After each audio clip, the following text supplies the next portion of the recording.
আসসালামু আলাইকুম। আমি সাইফুল টেস মডার্ন 100 ইউটিউবার চ্যানেল থেকে আমি সবাইকে শুভেচ্ছা জানাচ্ছি। আজকে আমি একটা প্রতিবেদন তৈরি করছি এবং আপনাদেরকে দেখানোর চেষ্টাও করছি।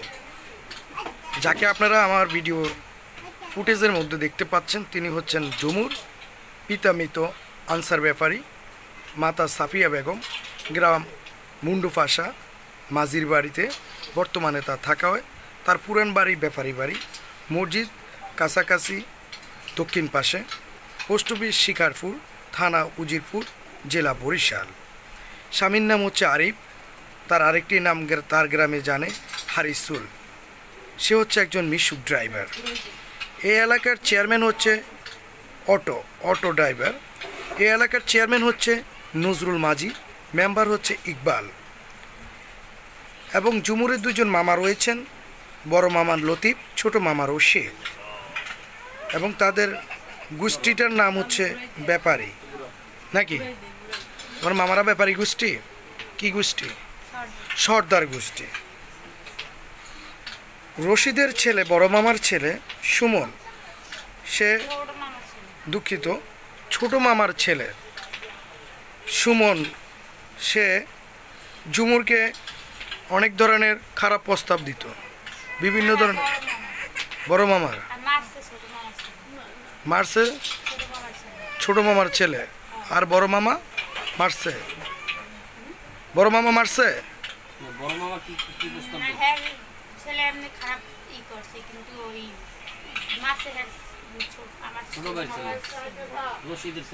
আচ্ছা, রশিদ বড় মামা লতিফের ছেলে তোমার সাথে খারাপ কাজ করছে, ছোট মামার ছেলে তোমাকে মারছে, ঠিক আছে?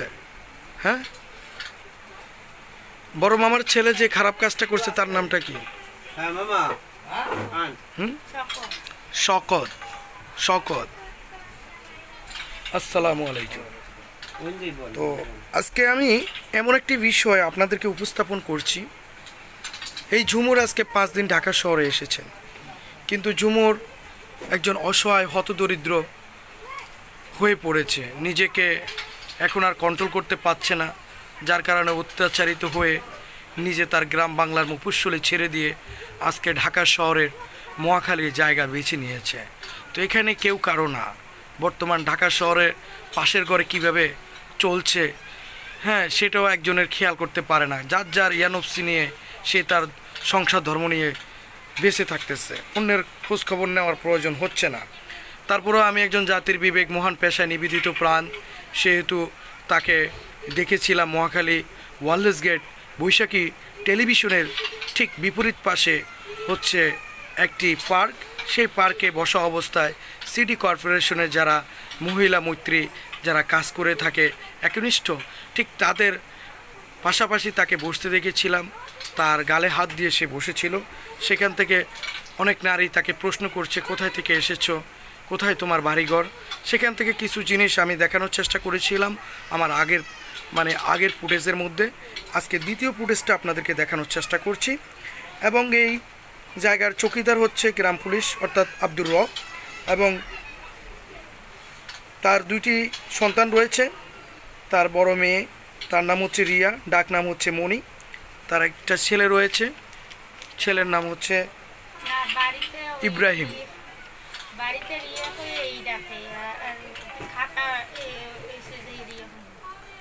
আচ্ছা আচ্ছা, বাড়িতে রিয়া বলেই ডাকে, আর ডাক নাম কি মণি বলে না?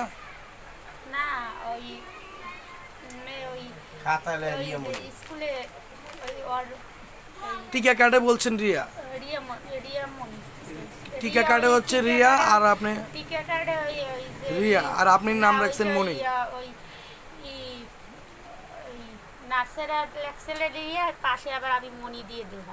আচ্ছা, ওটাই ঠিক আছে। আপনার দেবর হচ্ছে একজন, তার নাম হচ্ছে শামীম, আর আপনার ননস হচ্ছে 2 জন, রত্না, লাবণী।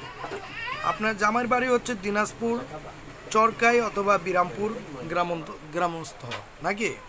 তো ওখানে আপনি প্রায় 5 বার গেছেন ওই জায়গায়, 4 থেকে 5 বারের মতন, আর আপনার যাওয়া হয়নি। আমি যে এতক্ষণ আপনাকে যে কথাগুলো বলেছিলাম, এই কথাগুলো কি আসলে সত্যি না মিথ্যা? আপনি কিন্তু আমাকে দিয়ে কথাগুলো লিখিয়েছেন, আমি আপনার কাছে জানতে চেয়েছিলাম।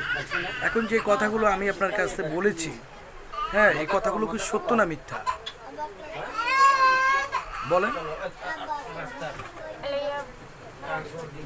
সত্যি। প্রিয় দর্শক, আসলে সে নার্ভাস ফিল করছে।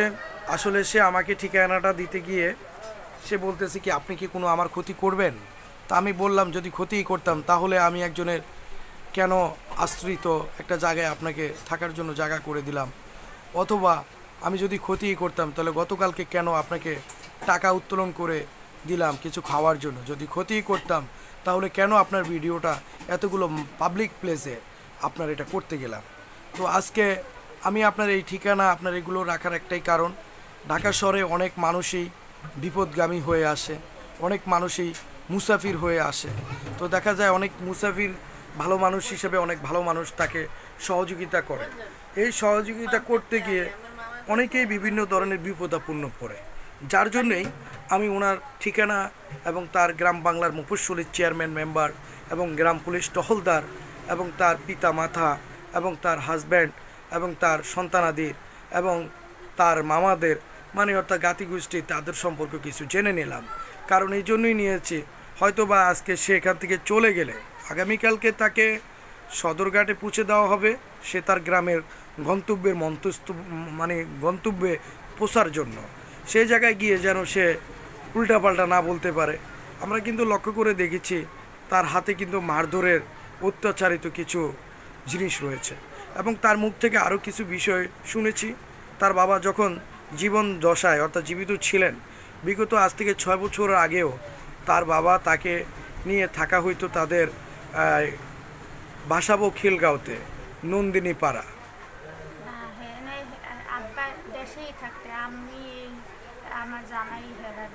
আচ্ছা আচ্ছা, ওনার বাবা থাকতো, দুঃখিত, ওনার বাবা থাকতো গ্রামেই, কিন্তু ওনার হাজব্যান্ড, হ্যাঁ, উনি বেড়ানোর জন্য ওনার বাবা আসতো, সন্তানের দেখাশোনার জন্য আসতো ঢাকাতে। খিলগাঁও বাসাবে, জায়গাটার নাম কি?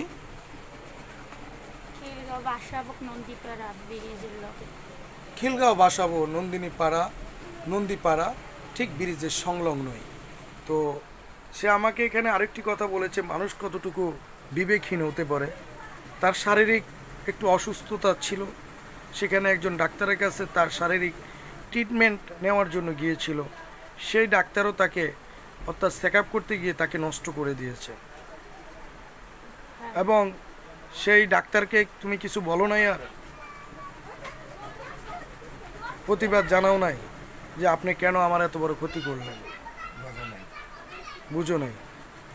যখন তোমার এই কাজ, উনি কি তোমাকে কোনো হুমকি টুমকি দিয়েছিল? না, মানে আমার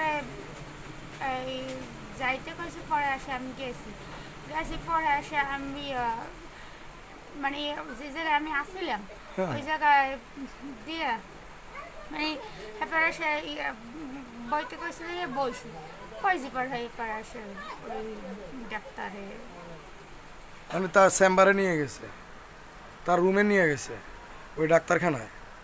নেওয়ার পরে তোমার সাথে খারাপ কাজ করা শুরু করে দিয়েছে। আর তোমার কিছু কোনো মানে ফিলিংস হয় নাই আমি এই লোকটা আমার ক্ষতি করতেছে, এই লোকটাকে আমি কিছু বলে আমার হাজবেন্ড বলছি যে শুনেন আপনি যে আমার লাগে এই খারাপ কাজটা করতেছেন এটা করেন না, কারণ আমার স্বামী আছে। হ্যাঁ, এটা আমি বলছি। ঠিকই, তোমার স্বামী পরক্ষণে তোমার এই বিষয়টা বুঝতে পেরেছে কিভাবে? যখন সে কি তোমার সাথে রাত্রে শয়ন করতে গিয়েছিল সেই সময় সে গেছি পরে মোবাইলে ওই যে নাম্বার দিয়ে দিয়েছে, এই নাম্বারে কথা কইছি, পরে এসে ভিডিও কল বুঝতে পারছি। আচ্ছা, আরেকটা বিষয়, তোমার যে বড় মামার ছেলে যার নাম হচ্ছে বলছিলা কি শকত, সে তোমাকে নষ্ট করেছে কতবার আনুমানিক?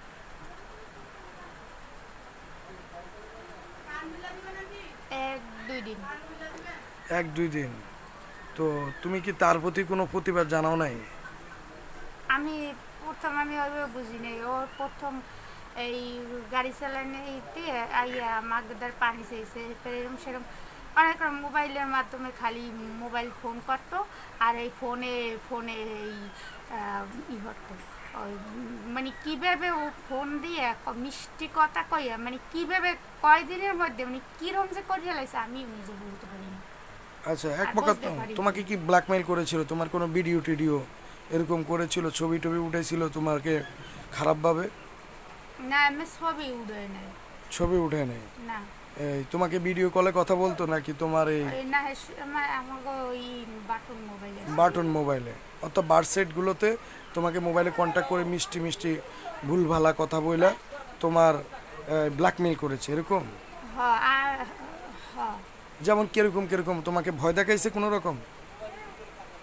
না মানে ওইকে মানে ওই কয়েকদিনের মধ্যে কথা কইছি করছে এরপরে সে আমার লাগে খারাপ কাজ করছে।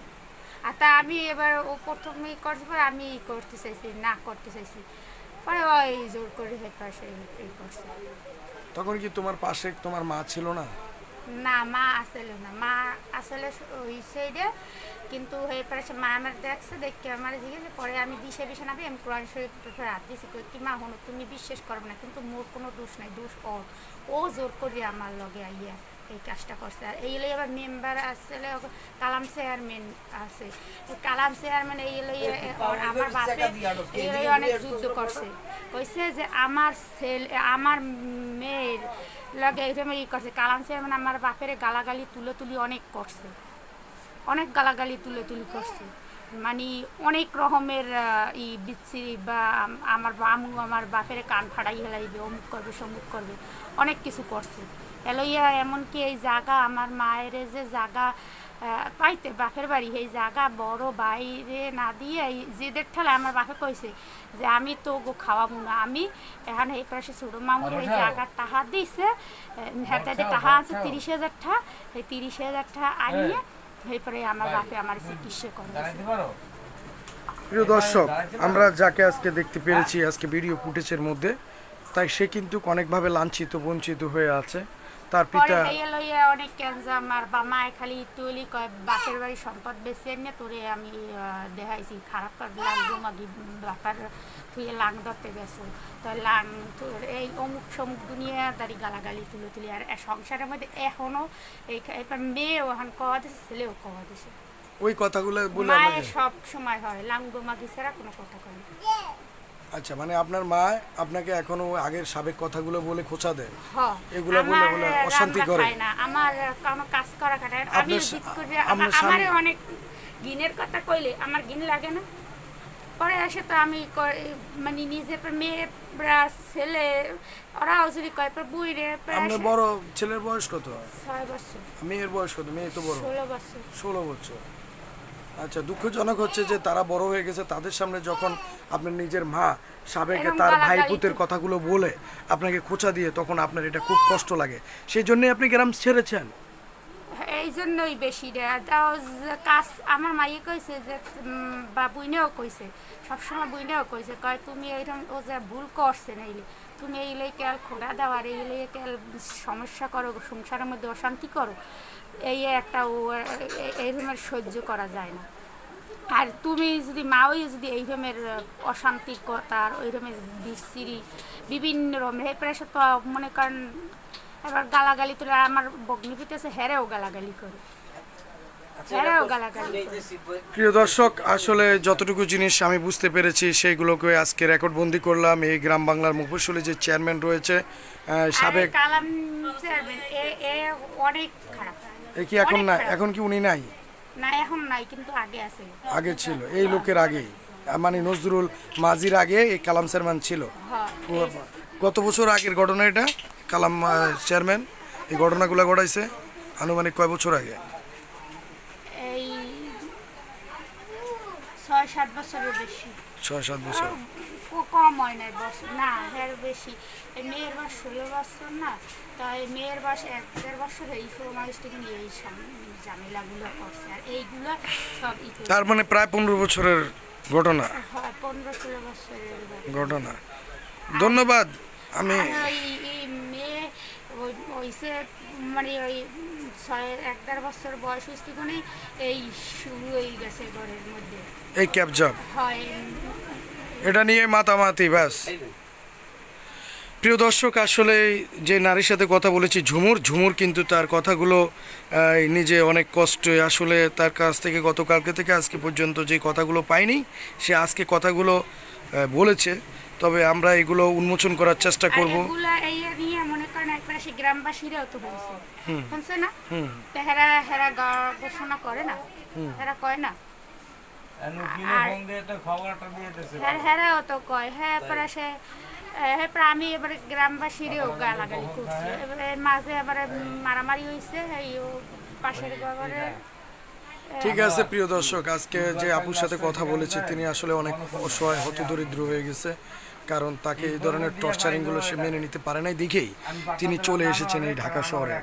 আবার আগামীকালকে তিনি চলে যাবেন, একটা আশ্বাস তারা যেন এরকম কোনো কিছু না করে তাকে বলেছি। আপনি প্রশাসনের শরণাপন্ন হবেন, আপনি চেয়ারম্যানের কাছে শরণাপন্ন হবেন, আপনি মেম্বারের কাছে শরণাপন্ন হবেন এবং গ্রাম পুলিশ চৌকিদার টহলদারের কাছে শরণাপন্ন হবেন। তাদের নাম্বারগুলো কালেকশন করে হ্যাঁ অন্তত আমাকে ভাই হিসেবে তাদের নাম্বার দিয়ে আমাকে ফোন দিবেন এবং আমি তাদের সাথে কথাগুলো বলবো এবং জানবো আসলে ঘটনাগুলো কতটুকু সত্য মিথ্যা, সেই জাস্টিফাইগুলো আমি অবশ্যই করব। আপনি সুনিশ্চিতভাবে গ্রামে চলে যান। আমি এই যে আত্মীয় স্বজনের দ্বারা গেলি আমার মায়ের কাছে ওর মাটি হলা আর বাড়ি দিয়ে গলায় রসি এক ফিট দিয়েছে, হ্যাঁ মরে নাই বিশিয়ান ইন্ডিয়ান হে ওরে খাওয়া কই দে ওটা এন্টি খাই মরি, হ্যাঁও দেয় না। আচ্ছা আচ্ছা দোকানে গেছি কিনতে, হ্যাঁও বেড়ারা দেয় না। প্রিয় দর্শক, সে কিন্তু মরার জন্য অনেকবার প্রস্তুতি নিয়েছে না। কখনোই আপনি মরবেন না, বেঁচে থাকেন, বেঁচে থাকার নামই হচ্ছে জীবন। মরলে হয় নিজে আত্মহত্যা করে মরলে আখিরাত মনে করেন এই যে ইহুকাল পরকাল দুটোটাই হারাবেন, ঠিক আছে? হারাইলেও কিছু করার নেই। না না, আপনি মরবেন কেন? বেঁচে থাকেন, বেঁচে থাকার নামই হচ্ছে জীবন, ঠিক আছে? ধৈর্য ধারণ করেন। প্রিয় দর্শক, কোনো স্কিউ না করে পুরো ভিডিওটি আপনারা দেখবেন এবং এই অসহায় নারীর বিষয়টিকে আপনাদেরকে পরিলক্ষিত করার চেষ্টা করছি। আসলে সে আসলে অনেক অসহায়। ধন্যবাদ আপনাদের সবাইকে ভিডিওটি দেখার জন্য।